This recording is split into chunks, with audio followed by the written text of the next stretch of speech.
Bien, siendo las 4 de la tarde, vamos a comenzar, estimadas docentes, muy buenas tardes. Muchísimas gracias por estar acá, por conectarse a esta cuarta sesión de nuestro curso de escritura creativa entre la tinta y el aula.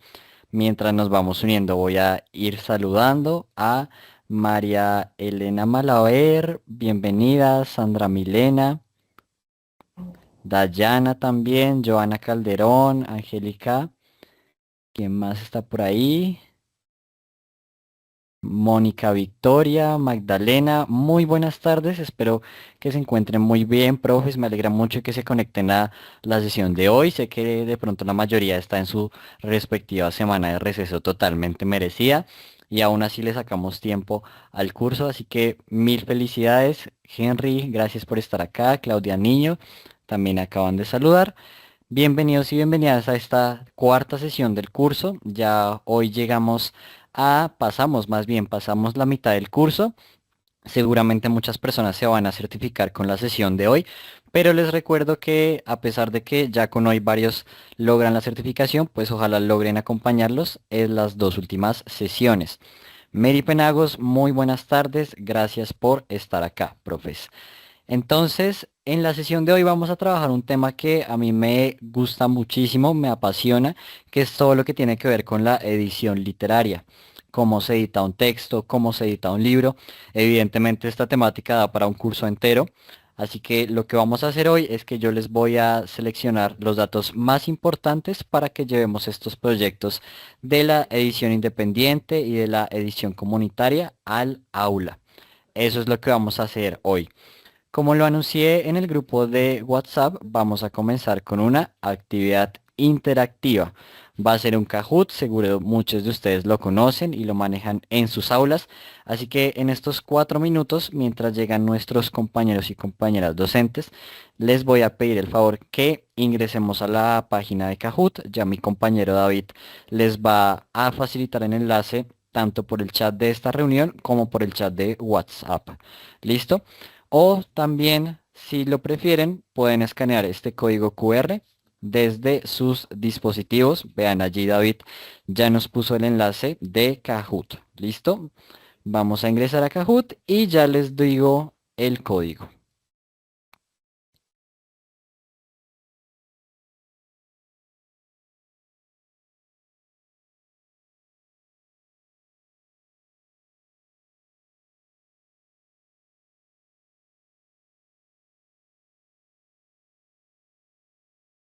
Listo, profes. Ahí ya cambié de pestaña. Voy a silenciar el sitio. Y ese es el código, el que nos aparece allí, 7080081. Mi compañero David también ya se los comparte tanto por el chat de WhatsApp como por el chat de la reunión. ¿Listo? Vamos a ingresar ese código 70. Eso, muy bien. Ya veo que dos profes. Ya, gracias David. Ya lo tenemos allí en el chat. Ya veo que tres profes se han conectado. Excelente. Aquí hay 26, entonces esperemos que la mayoría también ingresen. Ya veo a varios, a 3, 4, 5 profes. Excelente, profes. Gracias. Para quienes, hola Janet, bienvenida. Para quienes están llegando, vamos a iniciar con un Kahoot. Vamos a repasar las actividades, las temáticas que hemos visto en las sesiones.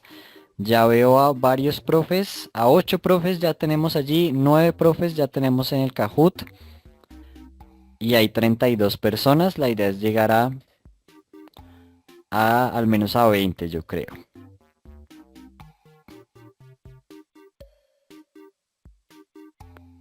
Ahí tenemos los enlaces tanto en nuestro chat de WhatsApp como en el chat de esta reunión. Vean, allí David lo volvió a poner. Gracias, David.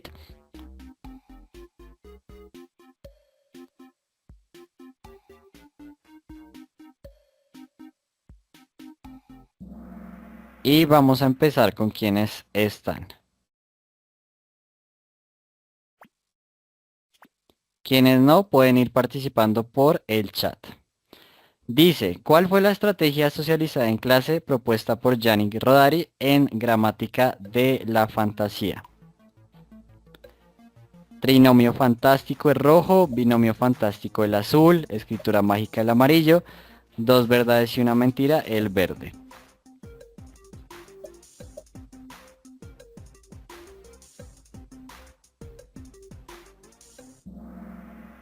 Muy bien, la mayoría de las personas que están acertaron. Es el binomio fantástico. Recuerden que el binomio fantástico, muy bien Joana, que quien no alcanzó a ingresar por el Kahoot puede escribir acá por el chat. Recordemos que el binomio fantástico es esa estrategia que consiste en juntar dos palabras para formar un propio concepto. Puede ser un detonante de la escritura. ¿Listo?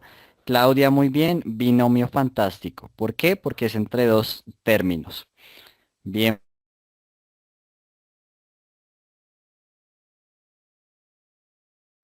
Allí tenemos el puntaje. Felicidades a Aleja Pinto, que fue la más rápida y quien acertó.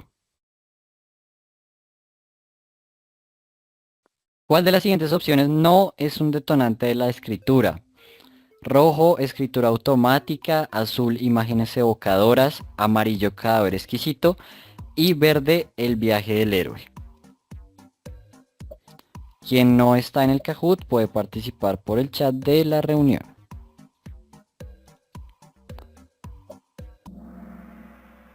Bien, bueno, en esta varios se equivocaron. Lo correcto era el viaje del héroe. El viaje del héroe. Porque las otras no, tanto la escritura automática como el cadáver exquisito como las imágenes evocadoras son estos ejercicios simples, sencillos, cortos, que su objetivo único es llegar a la escritura. El viaje del héroe no es un detonante porque ya es como tal una estructura formal, que requiere un paso a paso, que requiere un proceso pues más formal, más de trabajo, es un paso a paso, ¿no? Aquí veo que Claudia y Paula Valentina contestaron muy bien en el chat de Teams. Vamos a ver cómo va el puntaje. Subió Natalia Niño, felicidades, 1600 puntos. La profe Diana Mora también subió. ¿Verdadero o falso? El incidente incitador es un hecho que permite que la historia comience y cambie. ¿Verdadero azul? Rojo falso. Pueden escribir también acá por Teams. Quien de pronto no logró ingresar.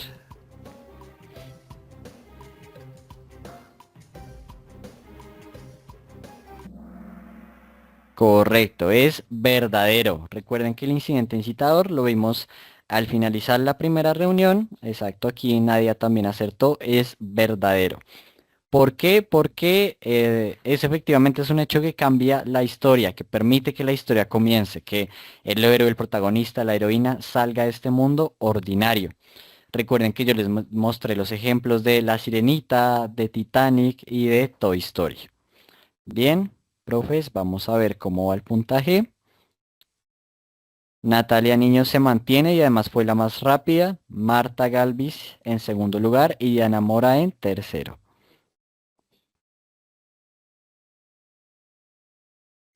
¿Cuál de los siguientes textos contiene un ejemplo de monólogo interior o soliloquio? Rojo para el Ulises, azul para la Odisea, amarillo para Invisible Flu y verde para Mundos Opuestos. Bien, aquí veo varias.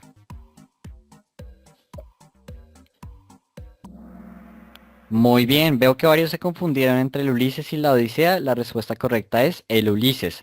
Recuerden que el monólogo interior o soliloquio es un parlamento que dice una sola persona, pero que no hay para, mejor dicho, no hay otro público que lo reconozca, no hay otro público que escuche, sino es más intimista, más introspectivo. Y yo les mostré el ejemplo del monólogo interior de Molly Bloom. Aquí Claudia Niño puso el Ulises. Muy bien, Claudia. Bien, Natalia y Marta se mantienen y Aleja Pinto sube al tercer puesto. Llegamos a la pregunta 5. ¿A qué alimento le dedica una oda el escritor Pablo Neruda? rojo para la hamburguesa, azul para la pizza, amarillo para las papas fritas y verde para las empanadas. ¿Qué alimento será? Acuérdense cuando vimos la sesión pasada la poesía. Acordémonos. Aquí Joana y Angie dice que son las papas fritas. Diana y Claudia y Lady también dicen que las papas fritas. ¿Será que sí? Correcto. Las papas fritas. Ve aquí en el Kahoot casi nos respondieron. Sí, recuerden que se llamaba tal cual Oda a las papas fritas. Bien, profes. Pero también le escribió una oda a la cebolla, dice Joana Calderón. Vea pues, no lo conozco, habrá que buscarlo. Natalia sigue en primer lugar, Marta en segundo y Diana Mora sube al tercero. Bien, sexta pregunta. ¿Qué recurso destaca en el flecha de David Sánchez Juliao? La aliteración, rojo, azul la personificación, amarillo oxímoron, verde la oralidad.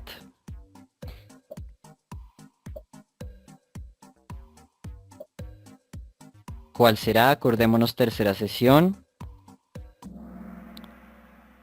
Bueno, aquí estuvo más o menos. Estuvo en el Kahoot, estuvo empatado.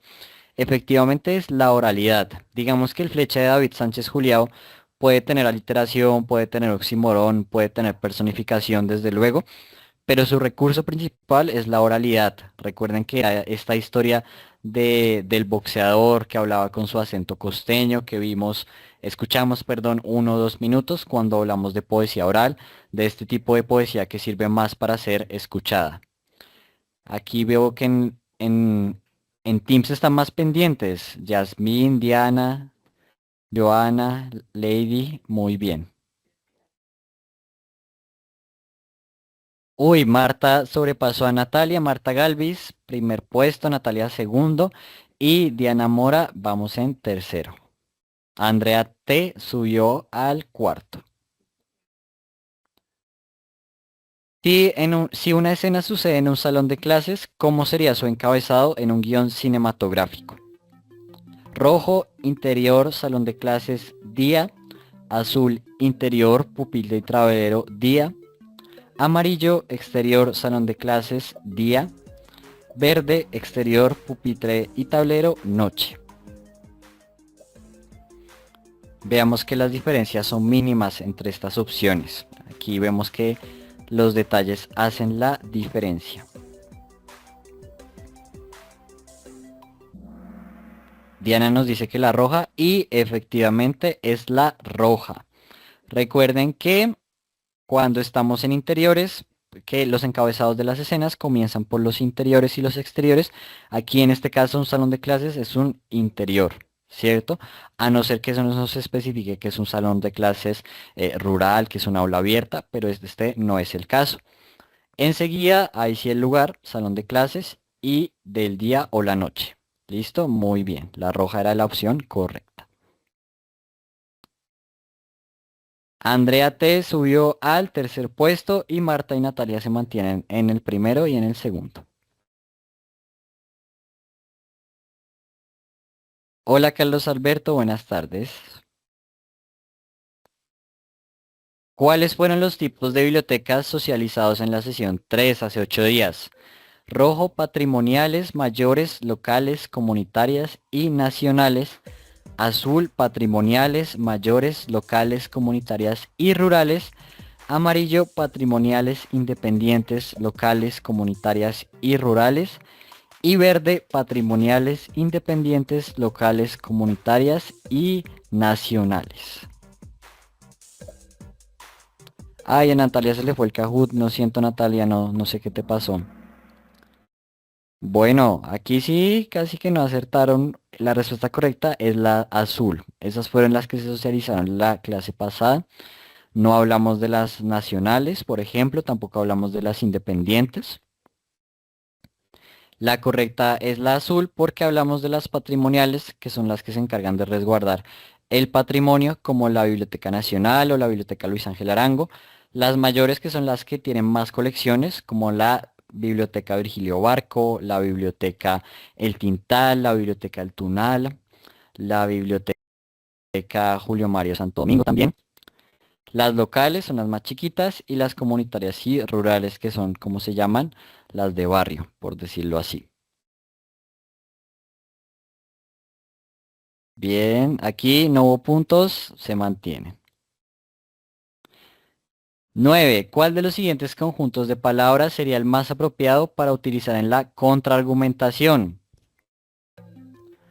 Rojo, porque, por ende, como consecuencia, ya que, debido a, pues, por tanto.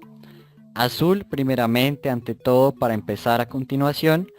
Amarillo, finalmente, en conclusión, concluyendo, a modo de conclusión, totalmente. Y verde, pero más, sin embargo, no obstante, aún, aunque, pese a. Joana dice que el rojo, Carlos dice que el verde. Exactamente, es el verde. Los que están en rojo son de argumentación, los que están en azul son de introducción y los que están en amarillo son de conclusión. Verde corresponde a la contraargumentación porque nos muestran la otra cara de la moneda. Son estos llamados adversativos. Veo que aquí tiene el Cajú también varios. Lady muy bien, Yasmín, Claudia, Andreita Sánchez también lo acertaron. Vemos que se mantienen los tres primeros puestos, pero Aleja Pinto sube al cuarto puesto. Y última oportunidad, ¿cuál era el nombre del filminito socializado en clase? Rojo, Calle del Silencio, azul, Caso 63, amarillo, Silencio, verde, el Capuli que quería ser Arbolito.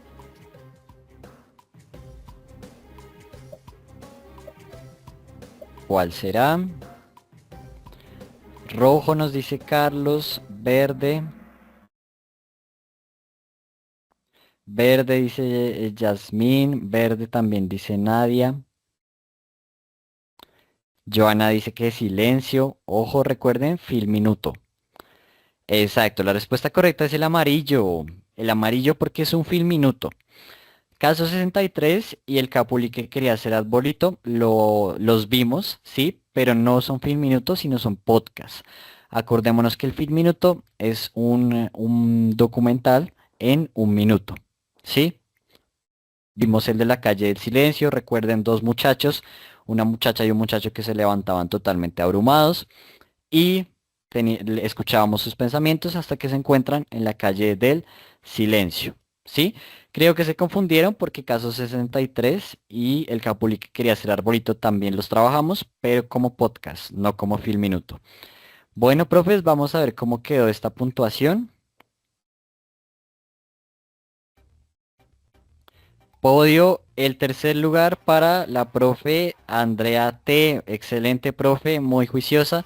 Natalia Niño, segundo puesto, excelente. Y la gran ganadora es Marta Galvis con 5.755 puntos. Y la profe Diana y la profe Aleja estuvieron como finalistas. ¿Listo? Bueno, felicidades a las profes ganadoras. 1000 aplausos, profes. Entonces, el objetivo de esta sesión era, perdón, de esta actividad era devolvernos un poquito a repasar las temáticas que hemos visto, repasar los referentes, repasar los recursos, porque como les digo, ya hoy hemos llegado a la mitad del curso, ya la pasamos, seguramente muchas personas se van a certificar hoy. Felicidades a los ganadores, las ganadoras, gracias a todos los que participaron, ojalá hubieran sido más, pero sé que pues por tiempo no y por cuestiones de la plataforma también no pudimos ingresar, pero gracias a quien también estuvo acá respondiendo en el chat de Teams. ¿Listo, profes? Entonces, ahora sí, comencemos con la sesión de hoy. Les cuento que esta sesión, por favor me confirman si ya ven la pantalla donde dice sesión 4. Aquí me aparece que sí. Sí, Mateo, ahí se ve bien. Gracias David, Yasmín y Joana que me contestaron.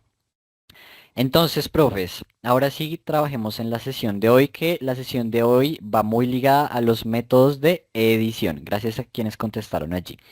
A los métodos de edición. Esta es una temática que me encanta, que trabajo desde lo independiente y que es toda para un curso entero. Incluso el año pasado el Instituto Distrital de las Artes, en alianza con la Cámara Colombiana de la Edición Independiente, sacaron un curso solamente de edición. Así que, quién sabe, de pronto el curso del próximo año va enfocado en este tema. Hoy solamente tenemos esta sesión. Entonces, me gustaría comenzar esta sesión preguntándoles para ustedes. Pueden levantar la mano, pueden escribir acá por el chat. ¿Qué significa editar y quiénes son los editores? ¿Qué es lo que hace este grupo de personas? Pensemos en edición no solamente desde el área de la literatura, sino desde cualquier área con la que nosotros estemos familiarizados. ¿Qué será eso de la edición? ¿Qué significa editar? ¿Quiénes son los editores? ¿Será que para eso se estudia? Buenas tardes, profe Andrea, bienvenida. Joana dice que para que publicar. Andrea dice, no me dejaba entrar al Kahoot. Sí, qué pena contigo, profe Andrea. Lamentablemente los cupos eran pocos, pero pues ya queda pendiente para la próxima a ver si hacemos otro ejercicio de repaso. Diana nos dice, reestructurar, corregir, agregar, ampliar, consolidar. Buena colección de verbos. Em, el grupo de editores nos dice, Mónica se encarga de revisar, ofrecer estilo para la perspectiva de publicación. Tania dice, redactar, modificar, agregar. Nadia dice, es la persona encargada de arreglar lo que ya existe. Buena definición. Publicar por medio de imprenta, nos dice María Elena. Mayra Alejandra dice, los editores buscan dar un vistazo completo a la pieza para ofrecer oportunidades de mejora. Esa es una definición muy completa, gracias. Marta dice, es el proceso de revisar, corregir un escrito o un video y si se estudia para ello. Carlos dice, editar es revisar un texto desde la forma y el fondo. Luz nos dice, redactar o modificar algún tema y Mary dice, revisar y modificar un texto. Bueno, muy bien todos lo que ustedes han dicho y efectivamente la definición de la edición y de los editores apunta para allá. Editar es corregir o modificar algo preexistente. Llámese un video, llámese un texto, un manuscrito. Pero si lo pensamos desde un punto de vista, todos nosotros somos editores, ¿no? Porque el editor selecciona lo que va y lo que no va. Así que nosotros por la mañana podríamos decir que cuando nos vestimos, ahí estamos haciendo un proceso de edición, porque estamos seleccionando con qué ropa no nos vamos y con qué ropa sí. Lo mismo seguramente muchos, si no es que todos y todas de los que estamos en esta reunión, manejamos redes sociales. Entonces, al momento de subir a Instagram una foto, puede que no le pasemos ningún filtro, pero sí hacemos un proceso de edición al seleccionar qué foto subimos. Y yo creo que en la mayoría de casos, pues vamos a subir la foto en la que salimos mejor, la foto que más nos gusta, la foto que está mejor iluminada. Eso se refiere al proceso de edición. Ya en el proceso de la literatura vamos a ver un poco los roles editoriales. Empecemos por el editor. El editor es efectivamente esa persona que coordina todo el equipo de edición de un libro. Yo voy a sacar este libro. Antes de que este libro esté publicado, es un manuscrito. Y quien se va a encargar de que un manuscrito, es decir, un archivo en Word, pase a ser un libro, eso lo va a hacer el editor, no es el escritor. El escritor desde luego cumple una parte fundamental, pero quien coordina todo el proceso es el editor. Por eso el editor es una figura muy importante que a veces no es tenida en cuenta. Y si un libro sale muy bien o muy mal, a veces ni siquiera es responsabilidad, o por lo menos no tanta responsabilidad del escritor, sino más del editor. Porque el editor se va a encargar de coordinar a todas las áreas que ya vamos a ver, de revisarlas, también se va a encargar de trabajar mancomunadamente con el escritor y ya no solamente va a hacer una corrección de estilo, sino va a decirle, mira, es que en este párrafo te falla la coherencia y la cohesión porque no es coherente con lo que tú escribiste en la página 5, por ejemplo. Este personaje no funciona por tales y tales razones. En la página 10 mencionas que están en un autobús y en la 11 ya no cambias de espacio. Eso es lo que se encarga el editor, es un trabajo más personalizado con el escritor. Y una vez el manuscrito esté terminado, el trabajo del editor sigue, porque ahora va a pasar a verificar cubiertas, va a reunirse con el diseñador y va a decir, bueno, vamos a trabajar el libro en formato horizontal, porque quiero que el lector interactúe de manera distinta, porque necesito espacio para las imágenes. Por eso es que, reitero un poco, cuando vemos un libro que está muy bien hecho, seguramente no es tanto, si hay un trabajo, por supuesto, una supervisión por parte de la editorial, y hay un trabajo del autor, que es al fin y al cabo el dueño de la obra, pero el editor tiene muchísimo, muchísimo que ver con cómo nos llega a nosotros el libro. Ese es su rol principal. Enseguida viene el corrector de estilo. El corrector de estilo también apunta un poco a lo que varios escribían allí. El corrector de estilo se va a leer todo el manuscrito y va a hacer correcciones relacionadas con la gramática, con la ortografía, con la puntuación. Va a reordenar sintácticamente el texto, va a subrayar de pronto lo que no se entiende, no es claro, pero el corrector de estilo, y perdón si soy redundante, únicamente corrige. El corrector de estilo no se va a sentar con con el escritor y va a decirle, mira, tienes estos y tales problemas. No, el editor se limita a su labor, que es pulir el texto. Ya si de pronto se siguen teniendo problemas después de la corrección de estilo, ahí sí entra un trabajo colectivo entre el editor, el escritor o la escritora y el corrector de estilo. Pero esencialmente para ser corrector de estilo se necesita mucho, saber mucho sobre el idioma español, sobre las normas ortográficas que nos rigen, sobre las acepciones, el significado de las palabras y demás.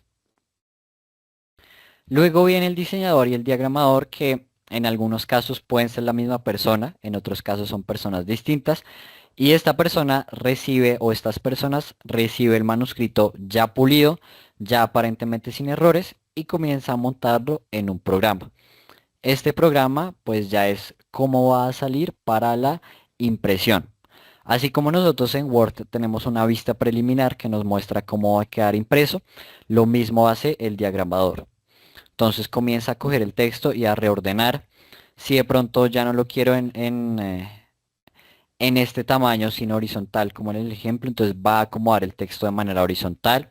Si tiene imágenes, va a acomodar las imágenes, va a agregar la tipografía, porque en Word nosotros usualmente manejamos una tipografía de Times New Roman o una tipografía de Calibri, o Arial tampoco, también se maneja. Pero resulta que ya en los libros pues manejan otro tipo de tipografías, tipografías para los títulos internos, para el contenido, y todo eso lo añade el diagramador y el diseñador. Colores, si la obra va impresa a color o si la obra va a blanco y negro. Publicista, aquí no me voy a detener tanto, pues es esa persona que garantiza que el libro se comercialice de distintas maneras. Puede ser publicidad en redes sociales, puede ser publicidad de venta directa en librerías, puede encargarse de organizar eventos en librerías, conversatorios, socializaciones, encuentros con el autor. Todo eso se encarga el publicista. Algunas editoriales también manejan una figura que es el agente literario, que se usa sobre todo cuando el escritor o la escritora pues ya es muy conocido. El agente literario es, hagan de cuenta, un representante, así como o un manager, como se llama hoy en día. Así como los actores tienen y los cantantes tienen su respectivo manager, el agente literario es el manager de los escritores y es quien se encarga de que el libro se venda bien, de llevarlo a eventos, de garantizar la difusión del libro. Y el impresor, pues es esta persona que, como lo indica su nombre, recibe el libro y se va para imprenta. El impresor también se encarga mucho de las pruebas de impresión, porque a veces pasa mucho, sobre todo con aquellos que son a color, que vemos unos colores espectaculares en pantalla y que de pronto ya impreso no se ve tan bien, o pasa mucho con el puntaje, que vemos que vemos las páginas bien ya en digital, pero al imprimirlas nos damos cuenta que la letra está muy chiquita, así que el impresor apoya en todo eso, en detectar esos errores y se lo comenta al editor y digamos que vuelve a iniciar esta cadena. Esos son los roles editoriales de manera muy breve, de manera muy sucinta. Puede haber más dependiendo de las editoriales, dependiendo del libro. Las editoriales independientes usualmente manejan solamente estos, de pronto las más grandes editoriales pues manejan otro tipo de figuras como lo es el coordinador editorial, el coordinador de serie, manejan un equipo de diseño pues mucho más extenso, pero a grandes rasgos esto es los roles editoriales. Esto se los cuento por dos razones. La primera se lo voy a decir más adelante, tengámoslo ahí en el tintero. Pero la segunda razón por la que les cuento es para que veamos que en la literatura es una labor colectiva, como lo mencionábamos tal vez en la primera o segunda sesión, en la que intervienen muchas personas. Desde luego el escritor, casi siempre hay casos en los que es más de uno, pero el escritor por lo general es una persona. Pero si ya quiere llevar su libro a la publicación, ahí se intervienen otros actores y todos entran a aportar de manera creativa al libro. Nosotros vemos un libro muy terminado, muy bello, muy lindo, con una paginación muy chévere, ¿cierto? Con colores, con un diseño de portada espectacular, pero a veces no nos detenemos a pensar pues todo el trabajo que lleva a hacer un libro desde la misma conceptualización del mismo, ¿cierto? Así que les quería socializar eso y ya les cuento de qué manera podemos aplicar este tema de la edición, de los roles editoriales en el aula, ¿no? Y esto también es para que resignifiquemos esa figura del editor, que muchas veces no sabemos qué es o pensamos que es una persona que solamente corrige y ya.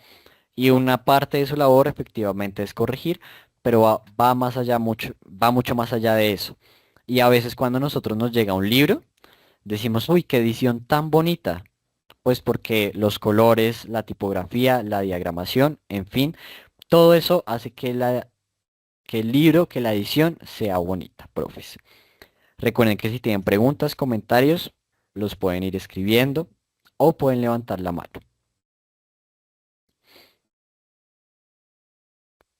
Bien, profes. Ahora vamos a leer el siguiente texto y ustedes van a pensar si lo publicarían o no lo publicarían. ¿Listo? Lo voy a leer y dice así. Por escrito gallina una. Con lo que pasa es nosotros exaltante. Rápidamente del posesionadas mundo estamos hurra. Era un inofensivo aparentemente cohete lanzado cañaveral americanos cabo por los desde. Razones desconocidas por órbita de la desvió y probablemente algo a rozar invisible la Tierra devolvió a. Cresta nos cayó en la paz. Y mutación golpe en tramos de. Rápidamente la multiplicar aprendiendo de tabla estamos. Dotadas muy literatura para las somos de historia. Química menos un poco. Desastre ahora hasta deportes. No importa, pero de será gallinas, Cosmoel, carajo que. Bien, este texto pertenece también al escritor Julio Cortázar. Natalia nos dice, necesitaría una super edición. Bueno, gracias Natalia. Los demás profes.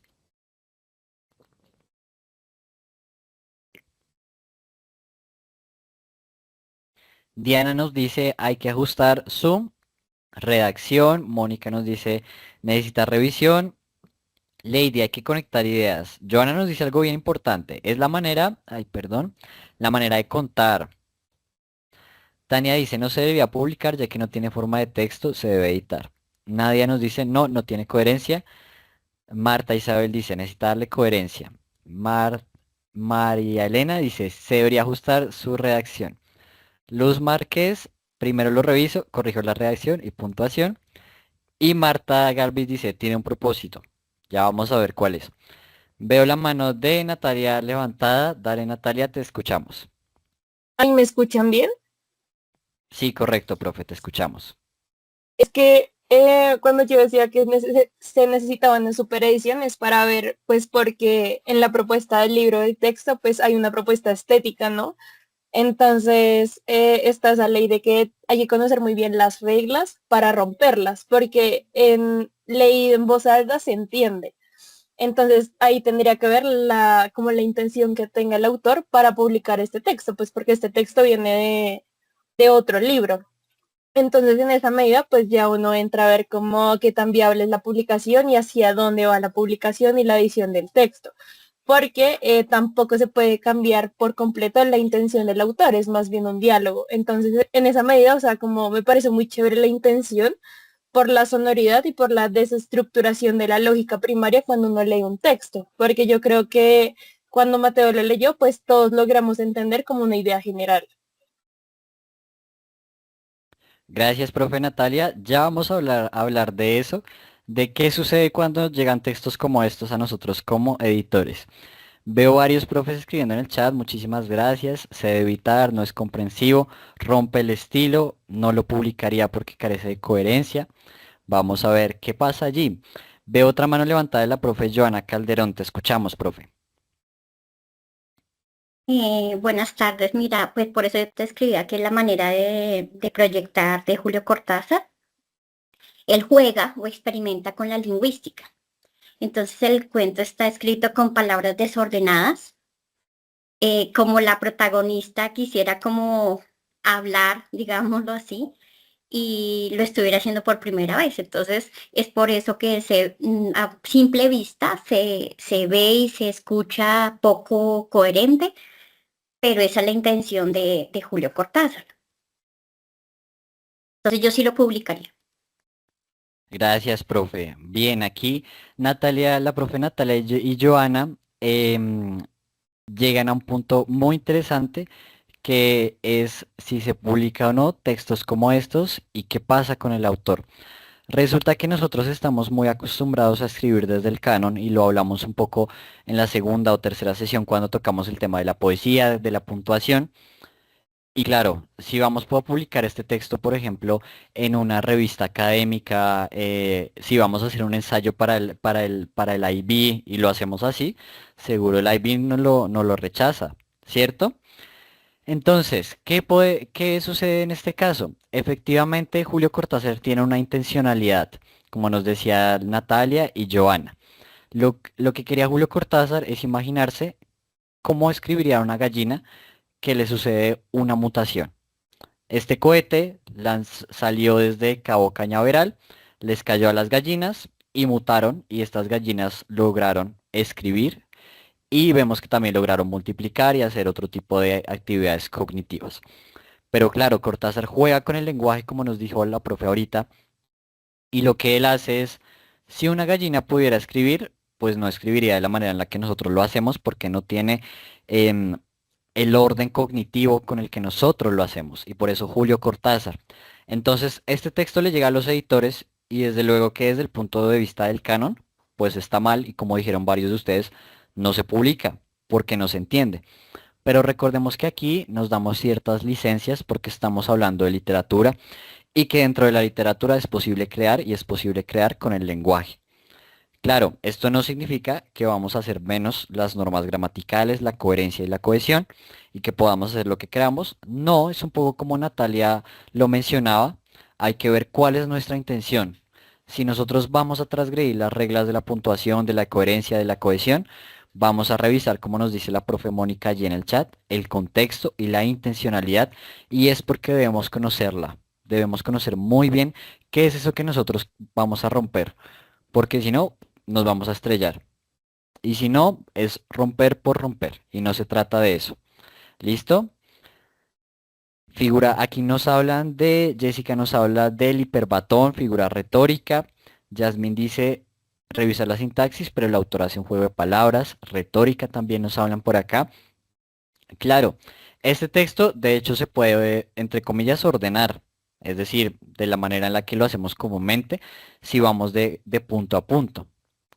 Lo que pasa con nosotros, con nosotras, es exaltante.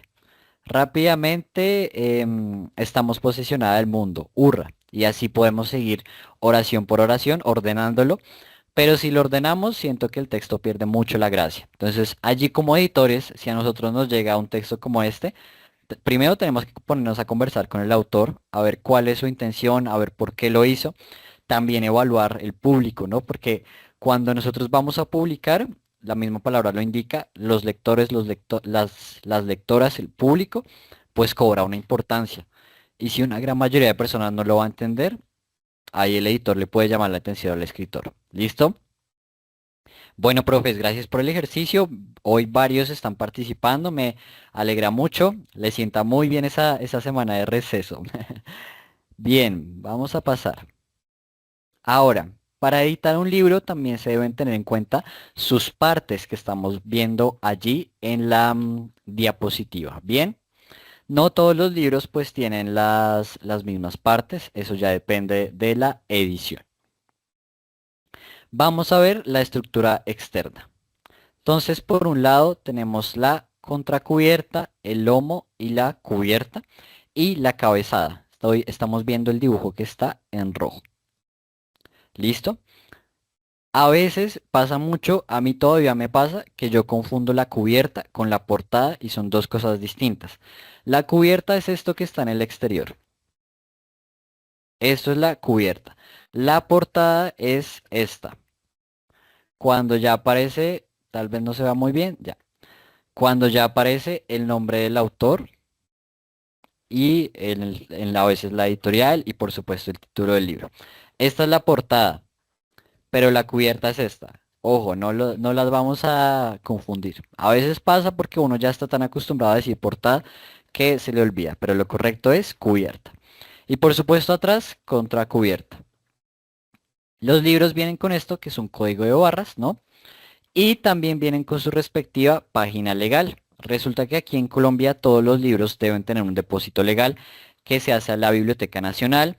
También hay ciertas donaciones que cuando vamos a publicar un libro por primera vez se hacen a la hemeroteca de la Universidad Nacional y dependiendo de las ciudades a ciertas bibliotecas públicas. ¿Listo? Esto, por ejemplo, los bibliotecarios, por ejemplo, Henry del Clermont, que sé que está en la reunión, si quiere compartirnos más información sobre este proceso, bienvenido. Y tiene su respectiva página legal. Esta página legal viene con el ICSN, viene con todos los datos, a veces viene con su ficha técnica de entrega a la Biblioteca Nacional. El ICBN o el ICSN son, hagan de cuenta, así como nosotros tenemos cédula, los libros también tienen este número de identificación que es por editorial. Es decir, yo tengo este libro en la editorial Velázquez y Velázquez, pero también lo tengo en Edelvives. A pesar de que sea el mismo título, el hecho de que sea una editorial distinta hace que el número ICBN sea distinto, ¿no? Yo sé que todo esto de pronto suena muy aburrido, pero es bien interesante para nosotros que trabajamos con libros todos los días, que trabajamos con Plan Lector, conocer un poco más de cadena del libro, de cómo funcionan y sobre todo para que valoremos todo el trabajo que hay para que esto llegue a nuestras manos, ¿cierto? Bien, profes. Ahora vamos a ver la parte interna, ¿no? Que es esta que estábamos viendo de color azul. Entonces, hay algunos libros, por ejemplo, los de la editorial Velázquez y Velázquez, no los tienen, que vienen con este forro. Estos no tienen forro, pero a ese forro lo llamamos solapa, ¿cierto? Y ahí vemos, por ejemplo, estos libros de Velázquez y Velázquez tampoco tienen guardas. Las guardas sobre todo las he visto, y seguro ustedes también, en los libros infantiles. Si ustedes tienen libros en sus casas, se darán cuenta de que la mayoría de libros infantiles tienen guardas, que son estas partes que están justo al lado justo detrás de la cubierta y la contracubierta, y usualmente vienen con dibujos, ¿sí? Varios libros para adultos, para jóvenes también tienen guardas, pero es algo muy propio sobre todo de los libros infantiles. Si ustedes tienen niños y niñas en sus casas, si ustedes tienen las bibliotecas de sus colegios, presten la atención a las guardas, porque las guardas son un elemento estético importante. No sé si ustedes han visto este libro de Camino a Casa de Jairo Buitrago, que espero que sí. Este libro tiene unas guardas maravillosas porque las primeras guardas que nos encontramos detrás de la cubierta tienen las pisadas de un león, mientras que las pisadas que están en la contracubierta tienen las pisadas ya de un ser humano. Entonces es un libro que nos brinda mucha información sobre el contenido del texto con solo leer las guardas. Y eso también es algo que debe tener en cuenta el editor. El editor se encarga de que todo lo que está en el libro comunique sobre el libro mismo. Andrea Tamayo nos dice, las guardas comunican, también cuentan historias. Así es Andrea. Así que fijémonos en las guardas. No son simples detalles decorativos, sino a veces también nos cuentan algo. Tenemos otros aspectos, tenemos guarda volante, canto, guarda anterior, pues no, fajas también tenemos algunos, pero bueno, no me voy a detener eso. Entonces eso pues para que viéramos las partes de los libros. A veces podemos propiciar ejercicios a partir de allí, ¿cierto? ¿Cómo nos relacionamos con el libro como material? ¿Sí? No solamente es esto, sino vean que tiene muchas partes que nos comunican algo. A esto se le conoce como paratextualidad, lo voy a poner aquí. Los elementos paratextuales son todos aquellos que están incluidos dentro del libro o dentro del texto mismo, pero que no son el texto mismo. ¿Sí me hago entender? Lo textual, pues es la historia, lo que se nos cuenta, todo esto es lo textual. Pero lo paratextual es la cubierta, el lomo, la contracubierta, porque todo eso también lo leemos y también nos brinda una información del libro. Y reitero, de pronto nosotros cuando trabajamos plan lector saltamos de una vez a lo que hay por dentro. Pero ¿por qué no propiciar ejercicios a partir de lo paratextual? Preguntémosle a nuestros estudiantes, ¿qué te puedes imaginar de la cubierta del libro? Según el nombre, según los personajes. Si el libro tiene guardas, ¿qué historias puedes contar a partir de esas guardas? Por ejemplo, los profes de preescolar seguro trabajan mucho con este tipo de libro álbum, de libro infantil. Indaguemos qué elementos paratextuales están en el libro que nosotros podamos incorporar en nuestras sesiones. Bueno, profes, y ahora les voy a presentar, si no hay preguntas, si no hay comentarios, les voy a presentar algo muy importante que son los libros cartoneros. Resulta que recordemos que en el proyecto que nosotros estamos trabajando de elaborar un rincón de lectura, uno de los criterios que da un puntaje de 10 puntos adicionales es la elaboración de libros cartoneros. Bien, así que este es un proyecto que yo les propongo para que ustedes lleven a sus aulas, que es la elaboración de estos libros con sus estudiantes. Y si ustedes lo presentan en su récord de lectura, van a tener 10 puntos adicionales. Yo de verdad espero que estén trabajando en este proyecto. Es muy bonito. La próxima semana ya compartiré el enlace para que ustedes se inscriban. Es la oportunidad de que ganen el plan lector para su colegio, su institución, en preescolar, primaria o bachillerato. Y más allá del premio, yo siempre insisto en que lo interesante es reconocer el trabajo de sus estudiantes. De pronto varios de ustedes me dicen, Mateo, yo no sé cómo montarlo, son muchos trabajos, son muchos escritos, no sé cómo hacerlo. Una manera de hacerlo es por medio de los libros cartoneros, ¿no? Aquí estamos viendo unas fotografías de la página web de la Tundra Cartoneras. Como lo indica su nombre, los libros cartoneros son libros que se hacen artesanales a mano, perdón por ser redundantes, poco para enfatizar, se hacen a mano con cartón usualmente reciclado. Así que tenemos el pedazo de cartón, lo recortamos y allí mismo puede ser, hay varias maneras de hacerlo, puede ser con pegante, puede ser tejido, hacemos nuestro libro de edición cartonera. Y seguro varios de ustedes me van a decir, muy Mateo, pero es que es muchísimo trabajo, yo tengo muchos estudiantes, tengo muchos textos, pues propiciemos el espacio de una vez en el aula. ¿Sí? De pronto hay algún cuarto de reciclaje que podamos utilizar, de pronto los mismos niños y niñas lo pueden traer desde sus casas y podemos trabajar este proyecto en el aula en una o dos sesiones con nuestros estudiantes para que ellos y ellas mismos lo pinten, lo decoren de acuerdo a sus gustos, de acuerdo a sus sentires, de acuerdo a la intención que quieran comunicar. Ya vimos que en la edición todo lo que esté, todo absolutamente todo lo que esté en un libro nos brinda información del texto que vamos a encontrar dentro. Entonces, propiciemos esa reflexión en nuestros estudiantes para que de pronto, si estamos escribiendo una historia de terror, pues la cubierta tenga relación con eso. La podemos pintar con colores fríos y ya eso nos va a dar una pista a nosotros como lectores o como lectoras de qué es lo que vamos a encontrar allí dentro. Voy a dejar de compartir pantalla un segundo porque quiero que me vean en pantalla completa para que logren captar los detalles y les voy a contar este libro. Este es un libro de edición cartonera que yo elaboré con mis estudiantes en el 2023. Entonces véanlo, parece un sobre, un bolso. Yo lo hice con broche, pero de hecho lo llevé a uno de sus colegios, no voy a decir a cuál, y uno de los profes me lo dañó, me dañó este broche, pero inicialmente era con un broche. Y vean que es algo, digamos que es sencillo, pero requiere trabajo, requiere trabajo. Este lo hice yo solo porque yo era el único docente de arte y lectura de la institución, entonces prefería encargarme yo solo y los estudiantes me ayudaron fue con el contenido. Entonces allí está. Yo le puse esa obra de Guayasamín y lo que hice fue pegarlos, fue establecer un mismo tamaño que era media carta para todos los textos y los pegué al lateral de un cartón doblado. Y aquí dentro pues están todos los textos de mis estudiantes de ese año. Yo tenía, este proyecto lo ejecuté solamente con grado cuarto.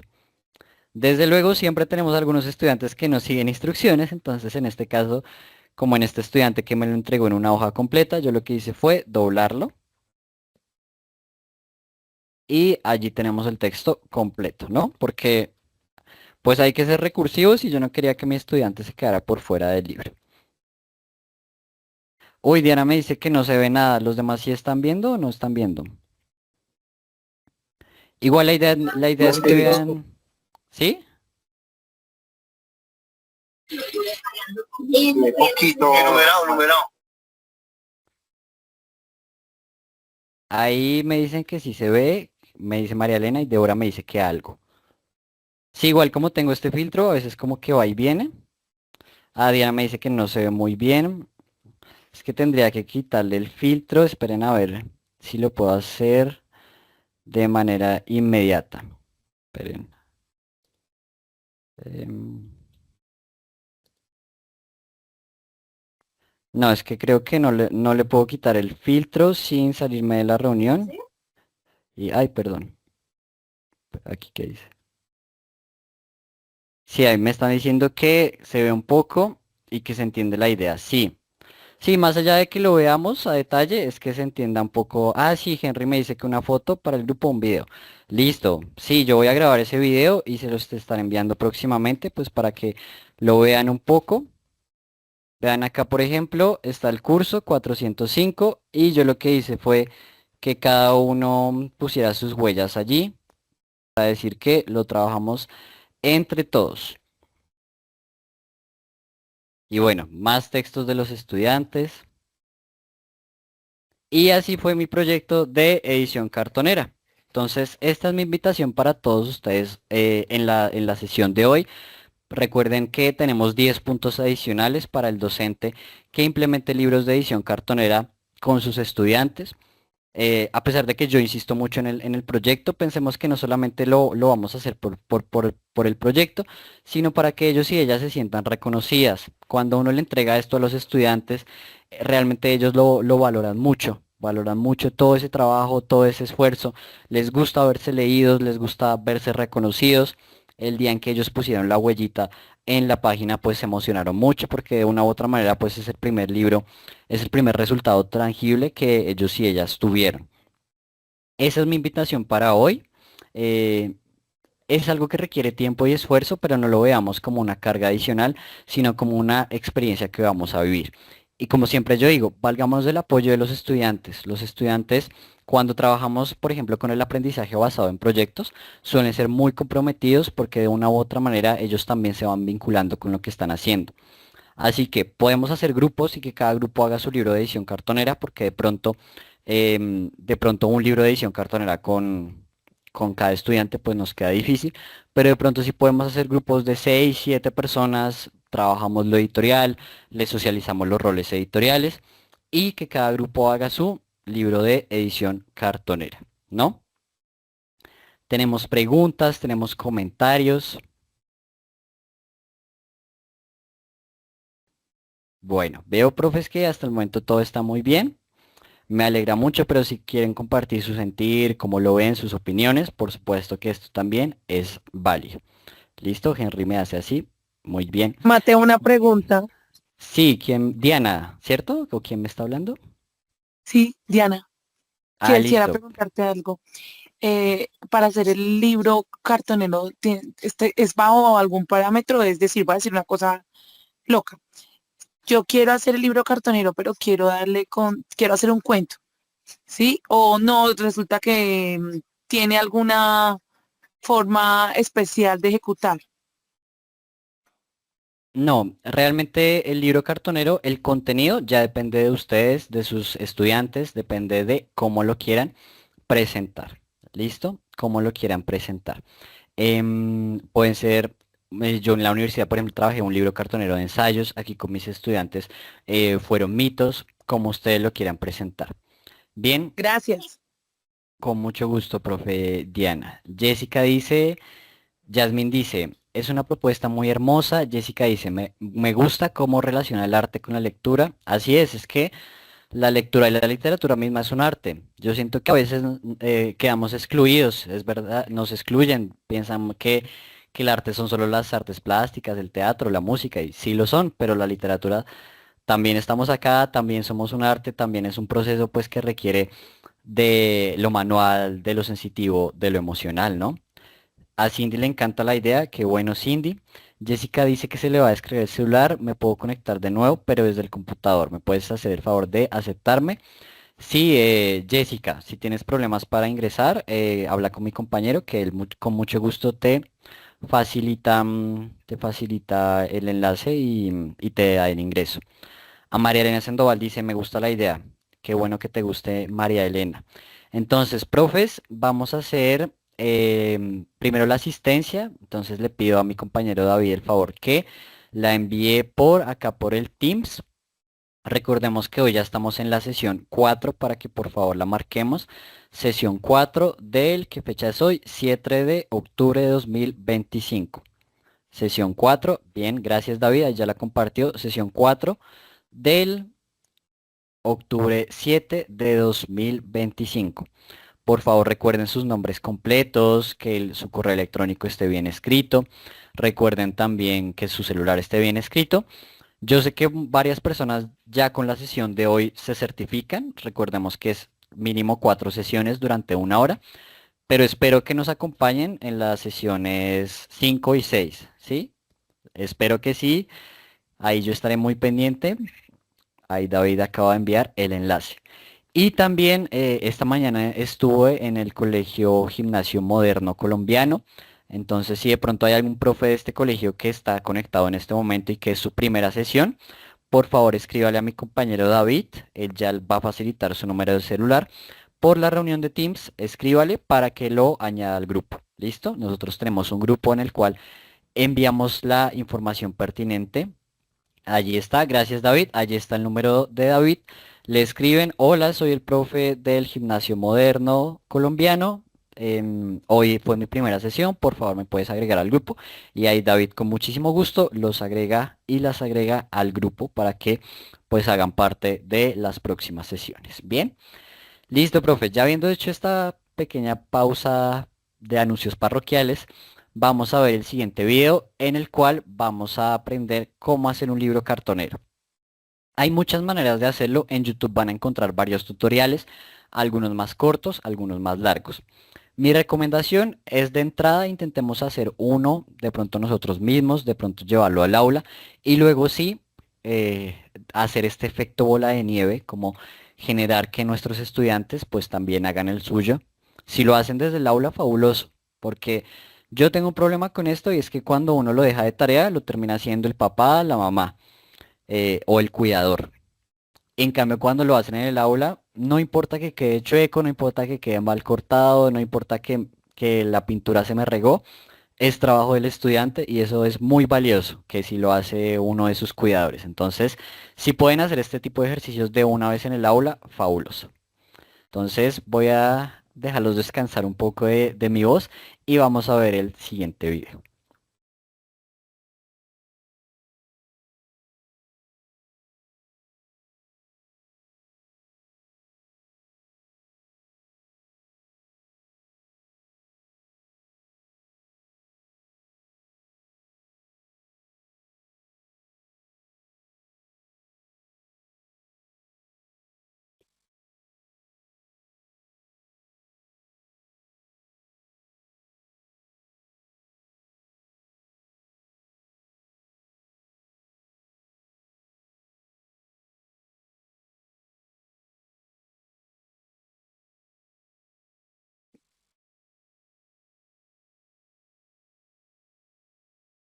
fabricación se divide en 6 etapas. La primera etapa consiste en cortar el cartón en un tamaño que es tamaño carta más 1 centímetro de cada lado.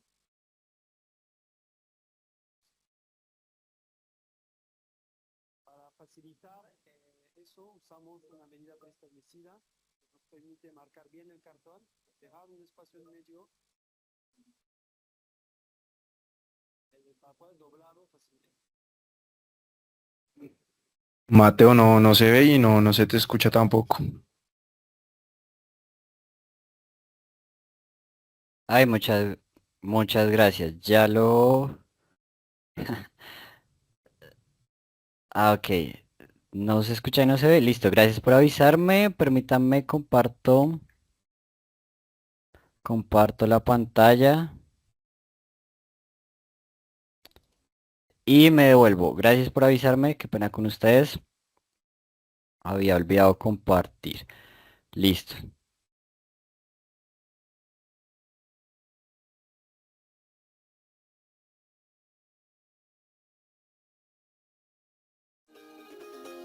Listo, ahí ya comenzó.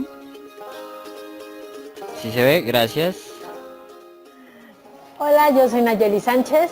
Y yo soy Dani Urpin. Somos editores de La Cartonera. Cumplimos 10 años. Y hoy les vamos a enseñar cómo fabricar un libro cartonero. Un libro cartonero para taller.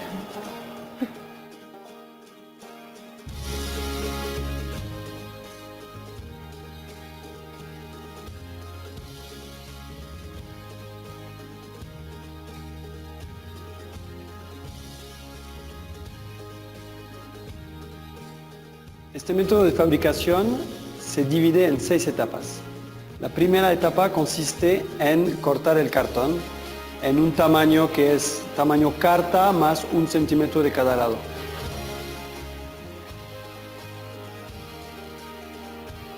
Para facilitar eso usamos una medida preestablecida que nos permite marcar bien el cartón, dejar un espacio en medio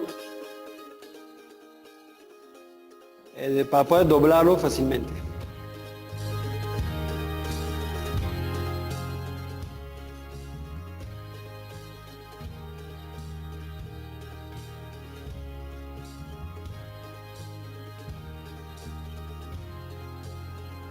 La segunda etapa consiste en pintar el cartón. Esta etapa puede hacerse con pintura acrílica, con plumones, con lo que se tenga a la mano, hacer collage. Es una parte muy importante porque puede o no reflejar el contenido del libro, pero también, sobre todo, es un momento donde puedes convivir con las demás personas que están pintando, puedes platicar, puedes ver qué te parece el libro. Y es importante porque al final vas a plasmar lo que tú desees en esa portada del libro que vas a tener en casa. Mientras se secan las portadas, pasamos a la etapa número 3, que consiste en doblar las hojas. Se van doblando a la mitad, de preferencia una por una, para que el juego quede bien doblado. Y después nos aseguramos que las hojas queden en el orden. La cuarta etapa consiste ahora en perforar las hojas. Esto se hace ya que revisaste que tus hojas están en perfecto orden y bien dobladas, se hace con un punzón. Se hacen 4 agujeritos equidistantes, es decir, a la misma distancia, porque por esos hoyitos van a pasar la aguja y el hilo. En la quinta etapa vamos a coser estas hojas con una aguja y un hilo. Pasamos en cada hoyo en una dirección.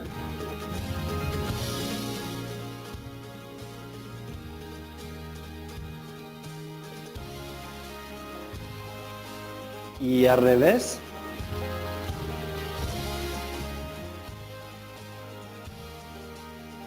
¿Aló? Y al final hacemos el nudo de preferencia atrás de la última hoja para que este nudo lo podamos pegar después.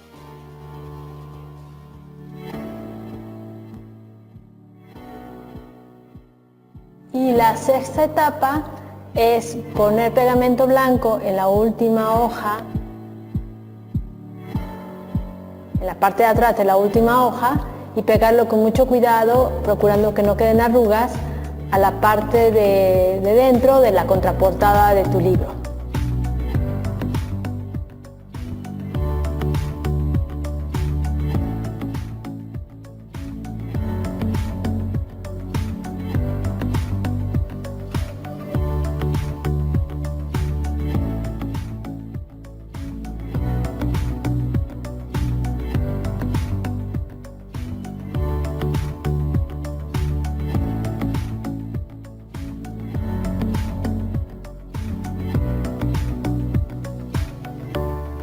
Y así está ya tu libro cartonero.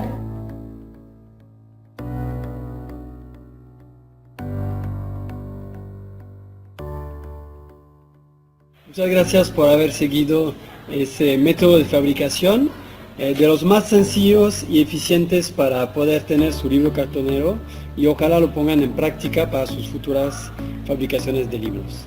Y si tienen alguna duda, si tienen alguna pregunta, no duden en contactarnos. Muchas gracias. Muchas gracias. Listo, profes, cuéntame qué les pareció. Ese video es sencillamente un ejemplo, así como este hay varios en YouTube, hay unos más largos, otros más cortos. Este, por ejemplo, maneja la técnica, si ustedes vieron, de coser, ¿no? Entonces, por un lado, por el otro. Hay otros como el que yo hice que no es cosido, sino ya es directamente pegado. Ahí depende de cómo ustedes lo quieran abordar. Aquí una profe me dijo que lo compartiera directamente por YouTube. Y claro que sí, el día viernes en la sesión 5, que yo espero que ustedes estén revisando el desglose de las sesiones que yo les envío el viernes. Allí les enviaré el desglose de la sesión 4 y allí van a encontrar el video, el enlace al video junto con los otros enlaces y referencias que hemos trabajado. Igualmente ustedes de manera autónoma pueden buscar edición cartonera en YouTube y les van a aparecer varios. Esa es una técnica que yo recomiendo porque es más amigable al pasar las páginas. ¿Qué pasa en el pegado? No sé si se alcanzará a ver, pero o en el video que les voy a enviar mañana o el jueves, el pegado no es tan amigable para pasar las páginas. Siempre debo poner la mano acá, si no, se va a cerrar. ¿Listo? Entonces, eso es algo que lo deben tener en cuenta con sus estudiantes, de hacer los textos en página completa, ¿cierto? Ahí como lo veíamos en el video, porque si lo hacemos en media página, puede que tengan el mismo problema que yo tuve. Desde luego, pues nos sobra que en el caso de primaria y bachillerato y de pronto hasta octavo, noveno, pues ayudarlos mucho en esta parte de cortar el cartón y demás, pero todo lo que es la parte del dibujo, lo gráfico, lo de pintura, perfectamente sí lo pueden hacer ellos. Súper, dice Dayana, espectacular. Cindy también, María Elena, súper interesante, Yasmin, muy amable. A ustedes muchas gracias. Y ahorita había una mano levantada. Ah, David tiene la mano levantada, ¿no? Ahorita había una mano levantada. No sé si era de quién era. Sí, la profesora, no estoy muy seguro, creo que Natalia Niño, creo que ella tenía la mano levantada, pero creo que se salió de la sesión y volvió a ingresar hace Listo. poquito. Profe Natalia, ¿estás por ahí? Sí, yo tenía una pregunta como con estos libros cartoneros y es, digamos, o sea, cómo se motiva que los chicos los creen también como una actividad más propia que una actividad impuesta en el aula.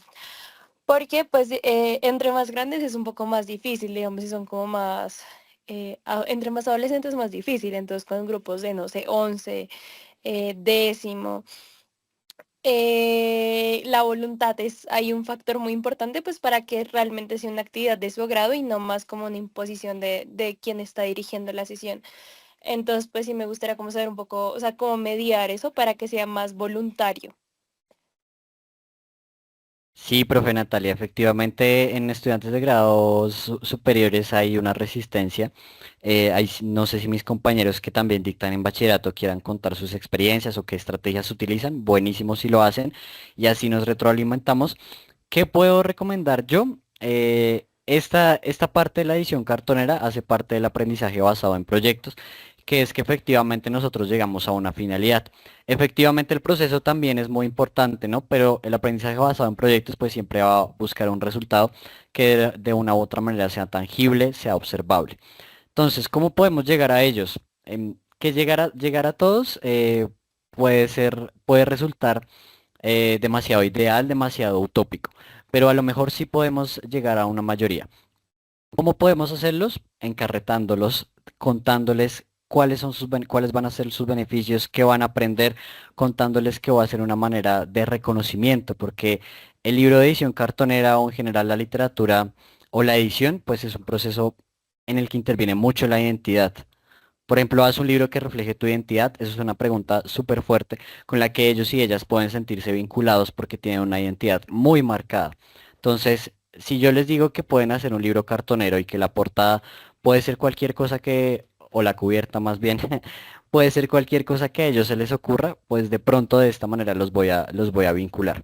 Desde luego también siento que tiene que ver mucho cómo uno les presenta la información. Si de entrada llega y dice, ay, vamos a hacer un libro de edición cartonera, primer punto, traer tal cosa, seguramente no les va a llamar tanto la atención. Pero si lo presentamos a través del video, si de pronto tenemos algo más tangible, si de pronto en Google Imágenes buscamos más imágenes y se las traemos y vean y que ellos vean todo lo que pueden hacer, se van a encarretar.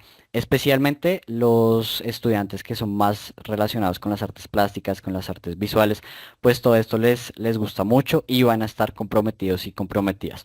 Tal vez no en un 100%, tal vez no vayamos a llegar a los 35 estudiantes que tenemos en bachillerato, pero de pronto sí a algunos, ¿no?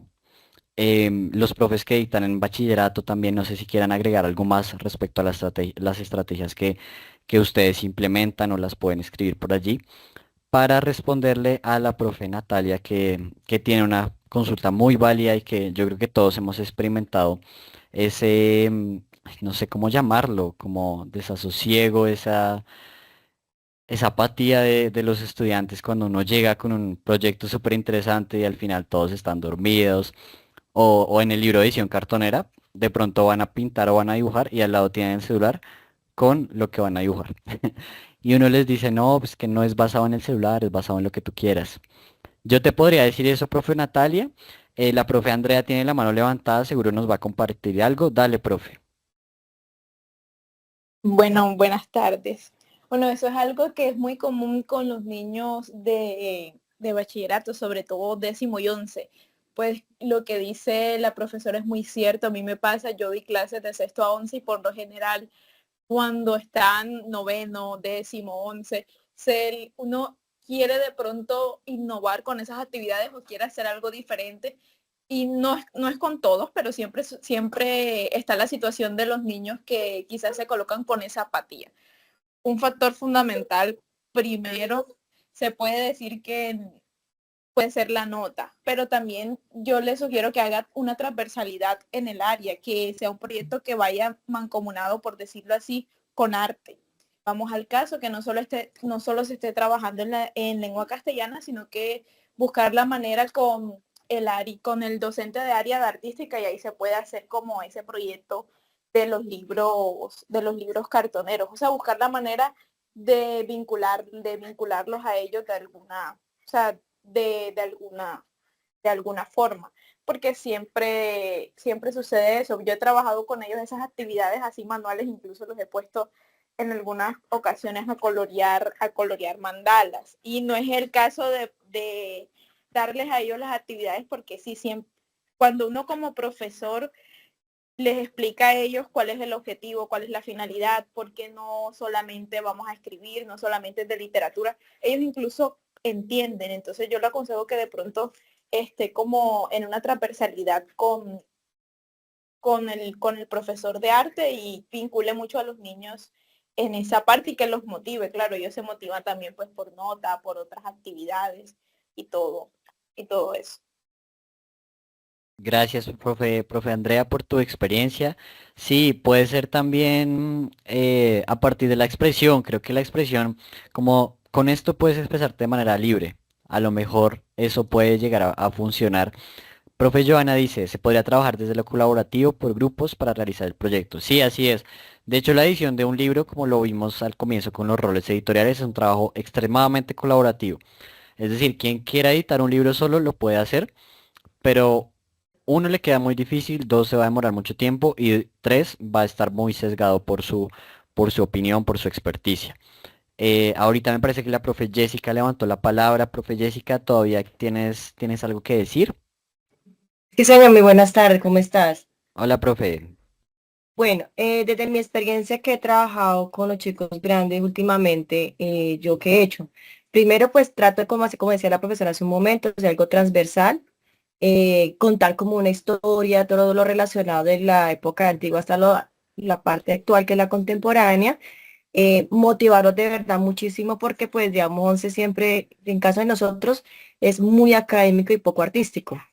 Entonces ellos también expresan que también sea algo práctico y aprovechamos a veces allí no solamente la parte de escritura, sino que también colocamos de fondo la música, hablamos qué gustos tienen cada uno y a partir de ello, entonces ya hicimos, bueno, ahora vamos a hablar con las siguientes técnicas artísticas, puede ser del arte contemporáneo, que ellos también empiecen a explorar. Esa es una forma que también hemos hecho, aparte de la nota, porque pues a veces toca con nota, pero al final tenemos un producto. Obviamente, nota al inicio siempre decimos, bueno, ¿qué producto quieren trabajar al final de este bimestre? A veces lo conversamos, a veces no, toca cumplir con unas unidades, pero entonces llegamos a unos acuerdos, tanto ellos como conmigo. Entonces, es una forma también de motivar a los chicos, dando las pautas del primer bimestre o primer periodo que uno indique con los grandes. Eso es súper importante, el diálogo con ellos. Y la música de fondo, música instrumental, los gustos que a ellos les encanta. Por ejemplo, algunos de los chicos, que la mayoría son el fútbol. Entonces digo, bueno, inspírense en el fútbol. Traten de esa imagen y ahí empezamos a trabajar todo que son las técnicas artísticas y hacemos transversalidad con la literatura que estemos trabajando. Si hacemos un juego de todo. Entonces es súper importante esa parte. Gracias, profe. Sí, podemos vincular el Rincón el libro de edición cartonera con sus gustos. Yo creo que aquí ya mencioné el referente de fútbol, porque sí, sobre todo los estudiantes están muy relacionados con el fútbol, fútbol, fútbol. Hay un cuento que se llama Metí un gol en la infancia de Eduardo Sacheri. Entonces, a partir de ese cuento, se puede llegar a trabajar si les interesan los superhéroes. Esta mañana me dijeron que les gustaban los superhéroes con el colegio en el que trabajé. Y buscar de qué manera los enganchamos, que es difícil, sí, es difícil no incluir la nota, es difícil no hacerlo en los tiempos, porque aquí somos muy artísticos y todo, y yo siempre trataré de propiciar, de enfatizar en el arte, pero entiendo también que tenemos unas dinámicas institucionales y que como docentes debemos cumplir un horario, debemos entregar informes en tal fecha, debemos hacer cortes, debemos sacar notas, en fin. Y sé que esos factores pues de una u otra manera también interfieren en los procesos artísticos y hay que aceptarlos, ¿no? Nadia nos dice, tipo concurso que eran los de bachillerato quienes les escribían el cuento a los niños. Listo, gracias Nadia, allí nos da otra estrategia. Bien, profes, entonces ahí les queda la referencia de libros cartoneros. Yo les voy a preguntar constantemente cómo van con el proyecto. Reitero que la próxima semana ya abrimos inscripciones. Si necesitan una asesoría personalizada, con muchísimo gusto me pueden escribir, organizamos una reunión virtual. Me dicen, Mateo, yo tengo estos materiales, yo tengo esta propuesta, ¿tú qué opinas? ¿Qué me sugieres? ¿Cómo lo voy a montar? Necesito ayuda, necesito colaboración. Me escriben allí a mi WhatsApp. Recuerden que yo estoy como administrador en el grupo y podemos programar una sesión virtual y yo con muchísimo gusto les colaboro, ¿sí? Yo insisto en que el premio es importante, sí, pero más importante es que lo hagamos por socializar el trabajo de los niños y las niñas que a veces se queda en los cuadernos. Bien, profes. Y mis profes de preescolar seguro están un poco preocupados. Ay, yo cómo hago libro cartonero con preescolar, no sé cómo hacerlo. Con preescolar también se puede hacer, lo pueden implementar. Desde luego requiere una ayuda mucho más presente, ¿no? Pero lo pueden implementar con que ellos dibujen, pinten sobre las cubiertas y ya nosotros les colaboramos con el tejido, con todo lo que es el armazón. Pueden hacer libros silentes los profes de preescolar, es decir, solo imágenes o que sus estudiantes hagan las imágenes y ustedes hagan el texto y así se genera un trabajo colaborativo bien interesante entre docentes y estudiantes. O pueden utilizar esta estrategia que es el flipbook, ¿sí? el Flipbook. Vamos a ver, este canal de YouTube tiene varios ejemplos. Vamos a ver el siguiente.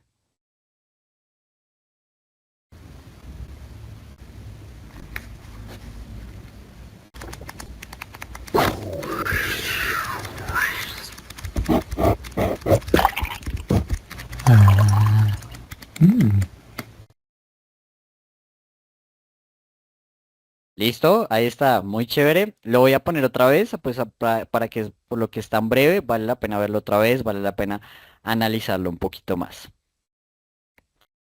Me toca hacerlo grande. Perdón, un segundo que acá se me desconfigura. Listo.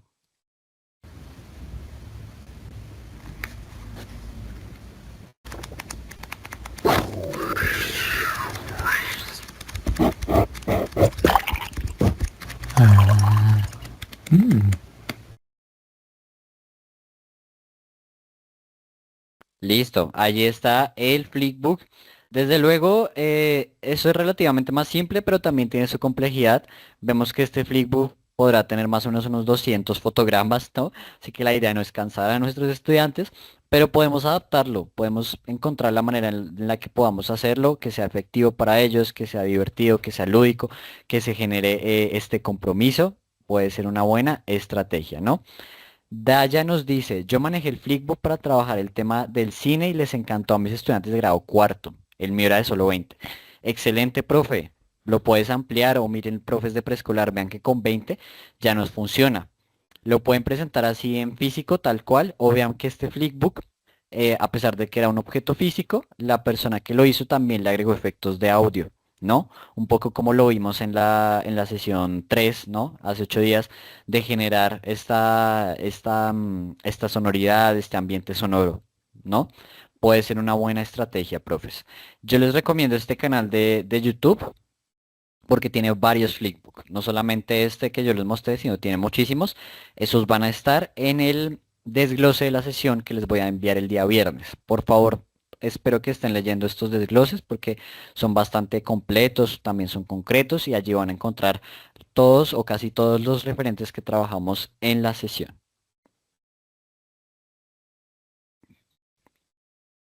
Bueno, y después de abordar los roles editoriales, los libros de edición cartonera y todo lo que significa pues ver, conocer un poco más si de pronto no lo conocían el proceso de edición de un libro, ustedes tendrán la siguiente pregunta. ¿Por qué trabajar la edición en el aula? Bueno, esto viene mucho desde la experiencia, pero viene también desde la teoría. Yo he trabajado la edición de manera independiente. Y un día me llevó por llevarlo, un día me dio por llevarlo al aula con estudiantes de grado quinto y tuve hallazgos extremadamente positivos que les voy a compartir a continuación. Gracias a ti, Natalia. Hilda nos dice, un libro pop-up también es súper para trabajar con preescolar. Así es, allá entre todos vamos botando ideas. Gracias, profe Hilda. Yo les cuento que enseñar la edición como acompañamiento puede mostrar que editar no es tachar. No es tachar al autor, sino ayudar a mejorar la claridad, la coherencia y el estilo. Y si hacemos que nuestros estudiantes asuman el rol de editores o de correctores de estilo, vean que allí ya vamos a estar trabajando el currículo, porque ellos van a necesitar un amplio conocimiento de la lengua. Van a necesitar conocimientos sobre puntuación, gramática, ortografía, acentuación, prosodia, en fin. Fortalece la escritura crítica. Los estudiantes aprenden a revisar, mejorar y argumentar decisiones sobre sus propios textos. Exacto. Podemos generar círculos de la palabra a partir del texto de un estudiante. ¿Y qué le diríamos a ese estudiante siempre argumentando de manera crítica? Lo podemos propiciar en todos los grados, pero desde luego tal vez en bachillerato, ese pensamiento crítico, ese debate puede aflorar todavía más por medio de estos ejercicios. Desarrolla el trabajo colaborativo como yo insisto, la literatura es pura colaboración. Escribir puede ser un acto individual, pero vemos que no tanto. Una vez un estudiante me comentaba en un colegio, no, es que por eso varios escritores se quitan la vida, porque escribir es una labor muy solitaria. Y puede que sí, pero vean que no lo es tanto, sobre todo cuando pasamos por este proceso de edición. La edición es un proceso en equipo que fomenta la comunicación y la responsabilidad compartida. Eso también le da sentido real a la escritura. Publicar un producto convierte los ejercicios en proyecto con propósito. Es algo que he insistido en varias sesiones. Hay textos muy buenos, ejercicios muy buenos que hacen ustedes como docentes, hacen los estudiantes, pero se quedan ahí en el cuaderno. ¿Por qué no darlos a conocer? Mejora la comprensión lectora. Al editar se aprende a leer con atención al detalle y a reconocer distintos estilos y voces. Y por último, fomenta la creatividad y la autonomía. Los estudiantes entienden que pueden ser autores, editores y gestores de sus propias ideas. Por eso yo recomiendo trabajar la edición en el aula. Desde luego ustedes como docentes depende de su creatividad y depende de qué manera quieren adaptar este tipo de proyectos a sus aulas. Porque cada grupo es distinto, cada grupo es particular. Habrá grupos a los que a lo mejor les funcionará más la parte kinestésica, habrá otros que les gustará la parte sonora. Podemos hacer esas variaciones, esas adaptaciones. Yo les recomiendo acá la edición. Creo que no alcanzamos a hacer la actividad porque nos quedan 5 minutos. Yo se las estaré enviando. Y vamos a terminar con esta pregunta de cómo se socializa lo que se crea en clase. La idea es que tanto en esta sesión como en el comienzo de la siguiente y en la sexta sesión también hablemos de esto. Yo les voy a dar algunas estrategias que conozco. Esta yo creo que la dejamos para el próximo jueves. Y les voy a socializar estas estrategias para socializar los trabajos en el aula. ¿Cómo podemos hacer esto? Por exposiciones, pero ya no me refiero a exposición del estudiante pasa enfrente, con diapositivas, con una cartelera, sino a en verdad ajustar el salón para que se sienta como una galería de arte. Ya vamos a ver ejemplos.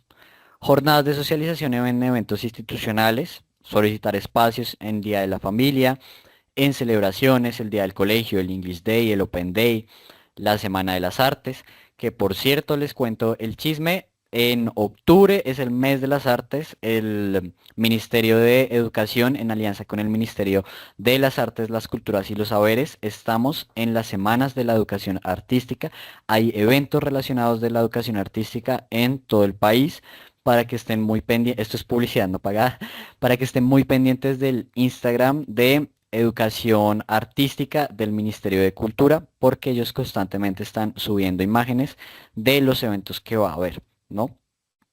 Convocatorias, todo esto lo vamos a ampliar un poco más en la sesión 6, en la última sesión.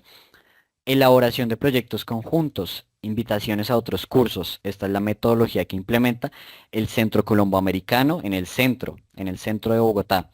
Resulta que ellos tienen algo que a mí me parece fabuloso, que son los Presentation Day. En los Presentation Day, un grupo se presenta y otro grupo acude a verlo. Y eso hace pues que el trabajo sea más real. Ahí ya depende de ustedes como docentes qué tanta comunicación tengan con sus pares. Yo le digo, oiga, profe, hice una exposición con mi curso, traiga su curso a verla. Eso puede ser una muy buena estrategia. En el Colombo también lo que se utilizaba era que los del curso iban al otro curso y lo invitaba y teníamos unos presentadores. Esto genera pues que los estudiantes asuman roles y asuman también la responsabilidad de tener visitantes. ¿Qué les vamos a dar? ¿Cómo los vamos a invitar? Vamos a tener una programación. Esto se facilita mucho si tenemos mucha colaboración entre docentes.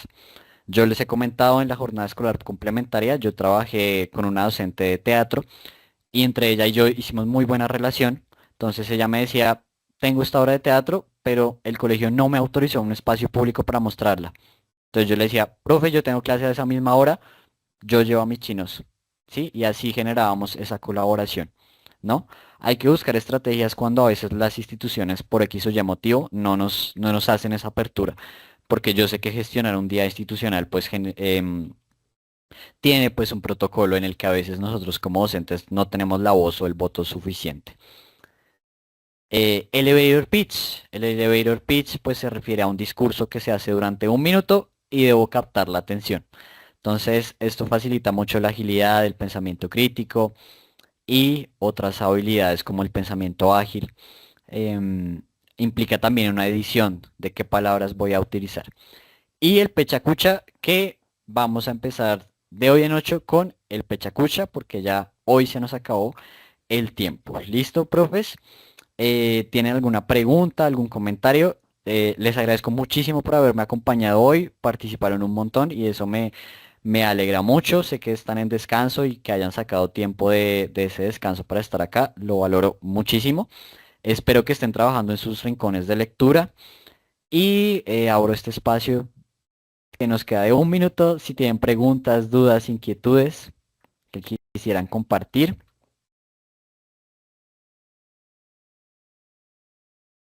No, listo, profes. Entonces, por mi parte, eso sería todo. Recuerden que pueden escribirme al WhatsApp. Gracias a ti, Henry, por siempre estar. Gracias, Marcela Niño. Muchísimas gracias. Angélica.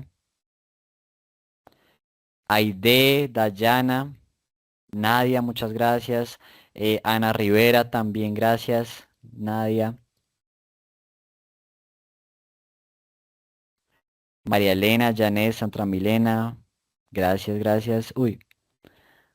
Luz, qué palabras tan bonitas. Gracias, Magdalena, Claudia, Marcela. Gracias a todos, todas.